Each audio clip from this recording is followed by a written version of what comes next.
That was the idea. So I came back to China and say, I want to resign from my school. You were a teacher? I was a teacher. I've been teaching in the university for 6 years. So I said, I want to do it. I invite 24 of my friends to my apartment. After 2 hours of explaining what I'm going to do, internet, and 23 of them say, forget it. He said, this thing never worked because there's no such thing called internet in the world. You know nothing about a computer, so why you want to do this? And only one people, he said, Jack, if you want to try it, just to try it. But if there's something wrong, just come back. And after a whole night thinking, I say, I still want to do it. Because most of the people, they have a fancy ideas in the evening, but in the day, when they wake up in the evening or in the morning, they go back to do the same job. We have to do something different. So from there, the problem is that we have to find a solution that how we can be a company can live and long and healthy as long as like a Mercedes-Benz and a Siemens. If an industry cannot live more than 3 years, if all the companies cannot live happily for 3 years, this industry is never become the mainstream. This industry can never become the D economy. So what we want to do is that how we can find this solution. The world is changing so fast. Most people don't realize what is IT, what is internet. We are moving very, very fast to data technology. IT technology and data technology, it's not a technology difference. It's the difference of people, the way people think, the way people deal with the world. We don't know what the world will look like in 30 years. And we don't know what the data will look like.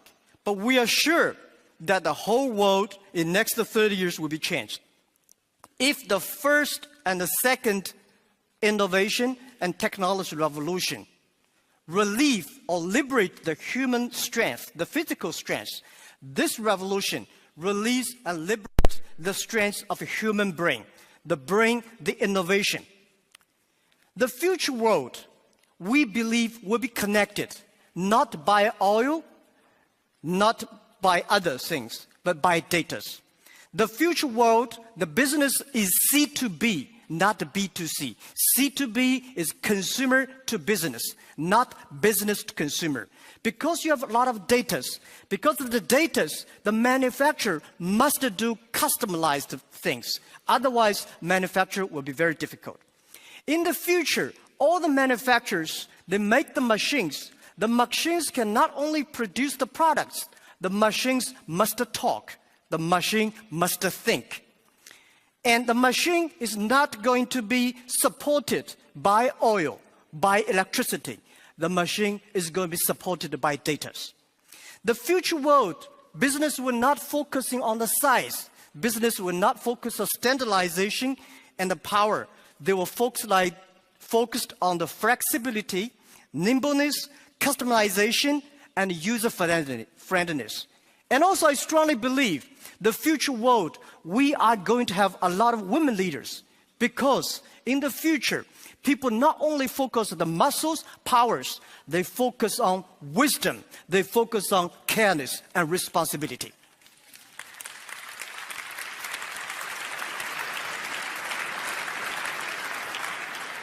And I think internet must find the missing part. This missing part is how the clicks and the motors can work together. And how we can making sure in the next 30 years, the internet and the clicks and motors can work together. Only where clicks and motors can work together, internet companies can survive, can live happily for next 30 years. And if that day comes, that day we call the economy. And it's not a digital economy, which I called data economy. Everything is going to be changed. And I also believe the world is going to be beautiful, but the world is very challenging. Apple may not be the future, but Apple tells us what the future will look like. That is something in the machine is moving. That is data. We are at a great time of innovation, inspiration, invention, and creativity. And I think everybody's working hard, trying to realize their dreams. Today you see here are real world workers, truck drivers, and game players, and also all these senior people. Everybody in the ancient times, nobody can leverage the technology to realize their dreams. Today, because of the data, everything becomes the truth. And I strongly believe it's not the technology that changed the world. It's the dreams behind the technology that changed the world. If the technology changed the world, I will never be here. I'm not trained to be a technology. I know nothing about a computer, and I know very little about the internet. I have a strong dream that we want to help small business. So 14 years ago, we come here to sell Chinese products to Europe. That won't work. 14 years later, we try to help the European small business to China, to the world, by using the internet. It's the dreams that drive the world. It's not only the technology. So ladies and gentlemen, let's work hard. It's a fantastic world. It's a world belongs to young people. It's a world belongs to the future. And thank you very, very much for listening.